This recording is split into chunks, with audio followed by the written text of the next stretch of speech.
ओम शांति। द्वापर युग से रावण अर्थात 5 विकार हम आत्माओं में धीरे धीरे प्रवेश करते हैं और हम आत्माएं विकारी बन जाते हैं, कोरी मिसल बन जाते हैं। फिर संगम युग पर परमात्मा आकर हम बच्चों को पावन बनाते हैं, हीरे जैसा बनाते हैं। रावण ने हमारा राजाई छीन लिया, हमें देह अभिमानी बना दिया, अधिक गरीब बना दिया। और संगम पर शिव बाबा आकर हमें सच्चा राजयोग सिखाते हैं, हमें फिर से राजाई वापस दिलाते हैं। ज्ञान और योग से आत्मा रूपी ज्योति, आत्मा की ज्योति फिर से जगाते हैं, सतो प्रधान बनाते हैं, देही अभिमानी बनाते हैं। आज 31 मार्च 2021 के साकार महावाक्य की मुख्य बातें। पहली पॉइंट, शिव बाबा कहते ओम शांति का अर्थ। दुनिया में ओम माना भगवान कहते हैं, लेकिन परमात्मा कहते ओम माना अहम आत्मा और मुझ आत्मा का स्वधर्म है शांत। तो मैं आत्मा शांत स्वरूप हूँ और मैं आत्मा परम धाम के रहवासी हूँ। परम धाम से आती हूँ, इस दुनिया में आकर पाठ बजाती हूँ, क्योंकि मैं आत्मा एक्टर हूँ। इस बेहद नाटक जो ड्रामा है इस दुनिया में चल रहा है, उस ड्रामा के एक्टर मैं हूँ, मैं आत्मा हूँ। सेकंड पॉइंट आज के मूल्य से शिव बाबा कहते कि मैं ज्ञान का सागर हूँ। बाबा आज अपना परिचय दे रहे हैं और अपना कर्तव्य बता रहे हैं।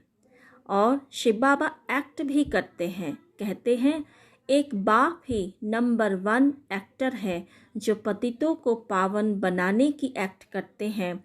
बाप जैसी एक्ट कोई कर नहीं सकता। अर्थात पतित पावन, सर्व का सद्गति दाता एक शिव बाबा, एक निराकार भगवान है जो इस सृष्टि रूपी कल्प वृक्ष का चैतन्य बीज है, ज्ञान का सागर है। क्यों? आदि मध्य अंत का राज जानने वाला है और हम बच्चों को सम्मुख बैठकर ये ज्ञान सुनाते हैं, समझाते हैं।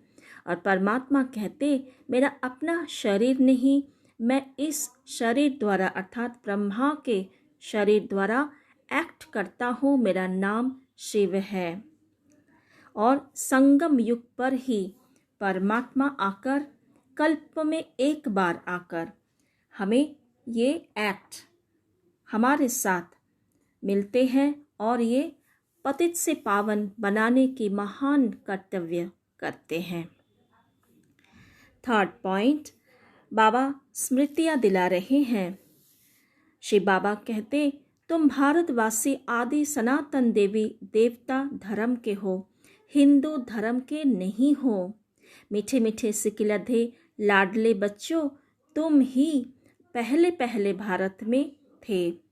और बाबा कहते तुम ही 84 जन्म लिए, ब्राह्मण देवता क्षत्रिय वैश्य शूद्र वर्ण में आए और कोई धर्म की आत्माएं इस वर्ण में नहीं आते हैं। और इसीलिए गायन है कि ब्राह्मण देवताए नमः। पहले ब्राह्मणों का नाम लेते हैं। क्यों? क्योंकि ब्राह्मण ने ही भारत को स्वर्ग बनाया। स्वर्ग तो बनाया शिव बाबा ने, लेकिन हम आत्माएं परमात्मा के साथ पाठधारी हैं, परमात्मा के मददगार है, सहयोगी है। सहयोग का एक उंगली लगाते हैं, तन मन धन से, समय संकल्प से भारत की सेवा करते हैं। इसीलिए बाबा कहते हैं तुम ही ऊंच हो, ब्राह्मण चोटी है और ब्राह्मण का ही गायन है। फोर्थ पॉइंट, बाबा कहते योग के बारे में। योग है 2 प्रकार की, हठ योग, राजयोग। रूहानी हठ योग है जिस्मानी योग और राजयोग है रूहानी योग। हठ योग जो सन्यासी लोग सिखाते हैं। हठ योग माना शरीर को स्वस्थ रखने के लिए भिन्न भिन्न प्रकार की आसन, प्राणायाम और बहुत सारी बातें, इंद्रियों को कंट्रोल करने का भी कुछ आसन होते हैं जो सन्यासी लोग सिखाते हैं। और राजयोग क्या है? राजाई पाने का योग। योग माना कनेक्शन, राज माना राज्य करना। पहले इस दुनिया में हमें अपने कर्मेंद्रिय पर राजाई राज्य करना है, कंट्रोल, कर्मेंद्रियों का राजा बनना है। कर्मेंद्रियों पर पूरा कंट्रोल हमें सिखाते हैं परमात्मा। फिर उसी अनुसार हम सत्युगी दुनिया में राज्य करेंगे। तो यहाँ का स्वराज्य अधिकारी अर्थात राजा फिर उसी दुनिया में उसी अनुसार राजा बनेंगे। तो ये जो योग है रूहानी योग अर्थात आत्माओं का परमात्मा से मिलन का योग, शक्ति लेने का, परमात्मा के गुणों से संपन्न बनने का योग, ये एकमात्र शिव बाबा ही सिखाते हैं और कोई सिखा नहीं सकते। बाबा कहते रूहानी बाप रूहानी बच्चों को सिखाते हैं, तुमको एक ही बार यह राजयोग सिखाता हूँ और कोई कदाचित सिखा ना सके। और सन्यासियों का जो हठ योग है ब्रह्म तत्व में लीन होने का, ब्रह्म तत्व को याद करते हैं और हम आत्माएं परमात्मा को याद करते हैं। हठ योग से विक्रम नहीं विनाश होते, राजयोग से विक्रम विनाश होते हैं। हठ योग से कोई पावन नहीं बन सकते। इसीलिए कोई भी सन्यासी चाहे कितने भी तपस्या किया है लेकिन कोई भी मुक्ति धाम जा नहीं सकते, क्योंकि हर एक को सतो प्रधान से सतो रजो तमो में इस दुनिया में बार बार जन्म लेना ही पड़ता है। जब परमात्मा सृष्टि के अंत में, सृष्टि चक्र के अंत में आते हैं तब राजयोग सिखाते हैं, तब हम परमात्मा के साथ वापस जाते हैं राजयोग सीखकर, पावन बनकर। और जो राजयोग सीखते नहीं हैं वो सजाए खाकर वापस जाते हैं। तो बाबा कहते तुम्हारा योग है सुप्रीम रूह के साथ। तो ये जिस्मानी और रूहानी योग का डिफरेंस परमात्मा समझा रहे हैं। 5th पॉइंट, फिर राजयोग का परिभाषा भी बाबा बताते हैं। क्या करना होता है राजयोग में? बाबा कहते कि आत्माओं मेरे साथ योग लगाओ तो तुम्हारा विक्रम विनाश होगा। तुम्हारी सद्गति योग से ही होगा, याद से ही होगा। बाप को याद करने से ही पाप भस्म होंगे और हम अपने घर चले जाएंगे। और बाबा कल्प कल्प हम बच्चों को ये योग सिखाते हैं, क्योंकि कल्प के अंत में ही बाबा आते हैं और जब आते हैं तब राजयोग सिखाते हैं, पावन बनाते हैं। सच्चा राजयोग बाप के सिवाय कोई सिखला ना सके। तो हमें घर गृहस्थ में रहते, हर कर्म करते दिल बाप की तरफ होनी चाहिए। और जैसे आशिक माशूक को याद करते हैं तो परमात्मा हमारा माशूक है और हम सभी आत्माएं उनकी आशिक है। तो हम आशिक बन माशूक को निरंतर याद करें, सजनिया बन साजन को याद करें, क्योंकि हम सजनिया गुलगुल बन जाएंगे परमात्मा के साथ। बेहद का साजन बेहद की सजनिया हैं, हम सभी आत्माएं सजनिया हैं। तो बाबा कहते हाथ काट दे दिल याद दे, अर्थात हाथों से कर्म करो फिर बाप को दिल से याद करो, अर्थात प्यार से याद करो। 6th पॉइंट, पढ़ाई के बारे में बाबा कहते सतयुग त्रेता में पारस बुद्धि गोल्डन एज थे, फिर सिल्वर एज 2 कला कम हुई, इसलिए नाम पड़ा चंद्रवंशी, क्योंकि नापास हुए हैं। ये पाठशाला है, अर्थात इस यूनिवर्सिटी में, ईश्वरीय विश्वविद्यालय में परमात्मा द्वारा स्थापित किया गया राजयोग जहाँ हम सीखते हैं सेंटर पर। तो इसी को बाबा कहते कि तुम्हें अच्छे रीति पढ़ना चाहिए, नहीं तो तुम फेल हो जाओगे। चंद्रवंशी 2 कला कम सत्युगी दुनिया में अर्थात सूर्यवंशी डिनाइस्टी जो चलता है वो 16 कला संपूर्ण होते हैं। और बाबा कहते अगर राजा रानी महाराजा महारानी सूर्यवंशी महाराजा महारानी बनना है तो मेहनत करना है, अर्थात जो पढ़ाई की 4 सब्जेक्ट उसमें बहुत अच्छे मार्क्स लेकर पास होना है, तभी हम सूर्यवंशी में आ सकते हैं। जैसे मम्मा बाबा भी पढ़ रहे हैं श्रीमत से, और श्रीमत अनुसार भी हमें चलना है, फॉलो करना है मम्मा बाबा को। तो बाबा कहते सूर्यवंशी में 8 डिनेस्टी चलती है, जैसे Edward the first the second चलता है ऐसे।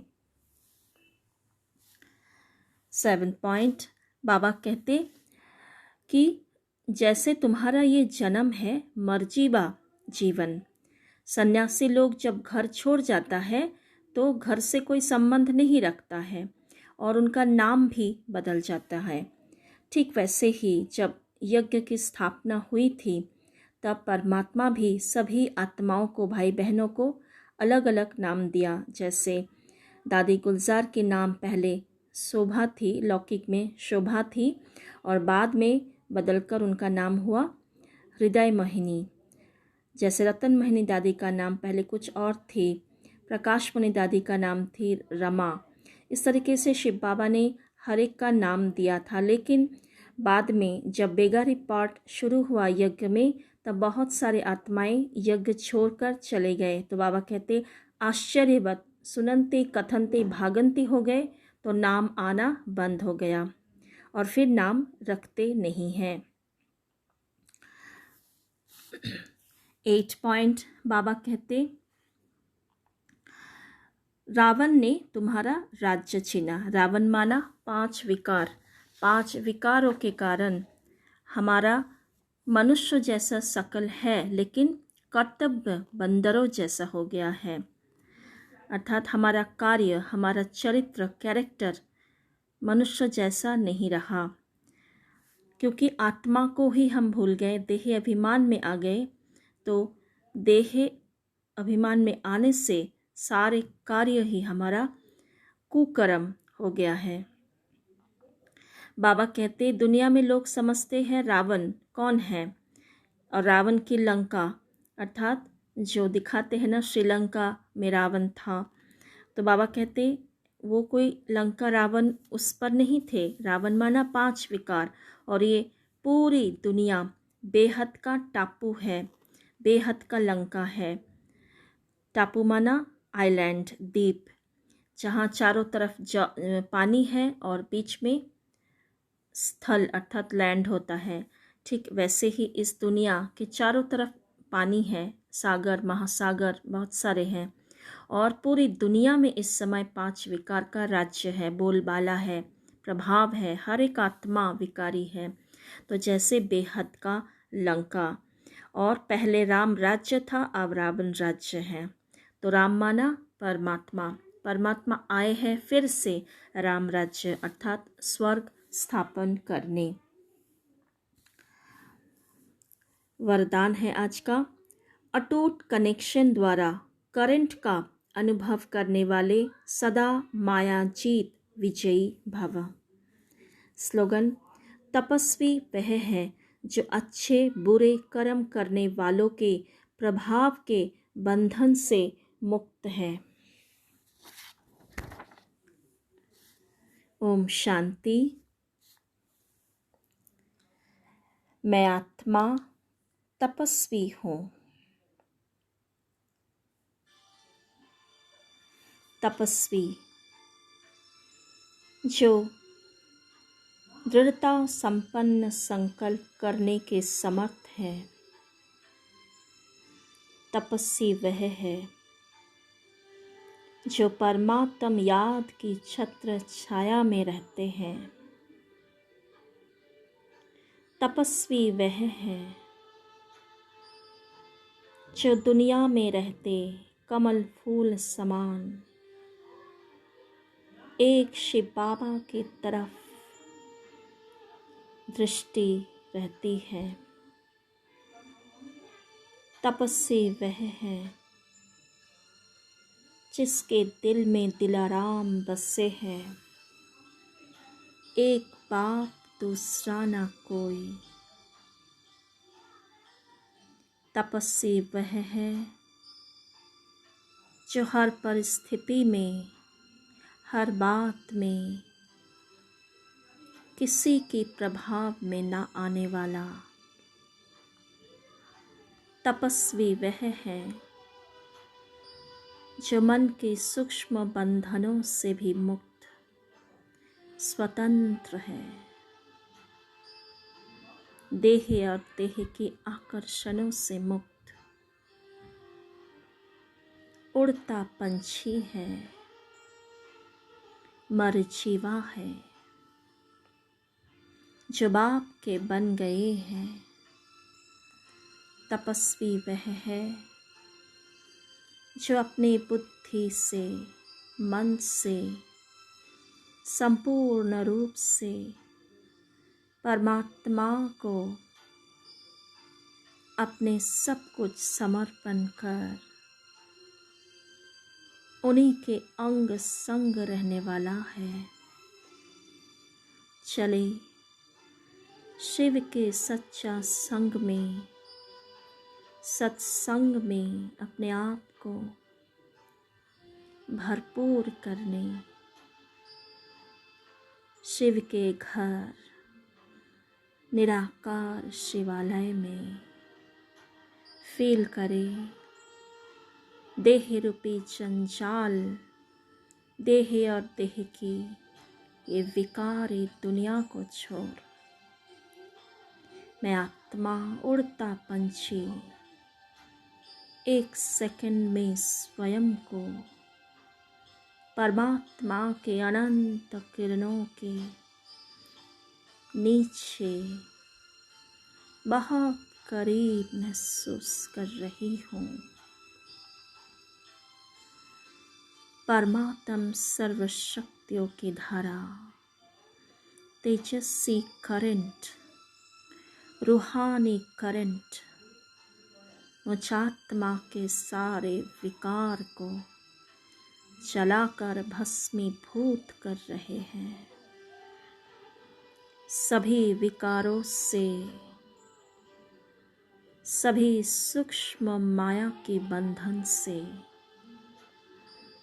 सभी व्यर्थ किचरे से मैं आत्मा स्वच्छ 24 कैरेट बनती जा रही हूँ। सोने जैसा मेरा किरणों की छटा, मेरी चमकती आभा मंडल पूरे ब्रह्मलोक में फैल रहा है। परमात्म किरणों रूपी गोदी में अपने आप को समा दे। पल पल चलते फिरते बाप की शक्तिशाली याद, मधुर मीठा एहसास, निरंतर शिव के साथ मेरा योग, रूहानी पिता के साथ मुझ रूह का योग, अटूट कनेक्शन, मुझे स्वतः ही माया जीत, प्रकृति जीत, कर्मेंद्रिय जीत विजयी बना रहे हैं। ओम शांति।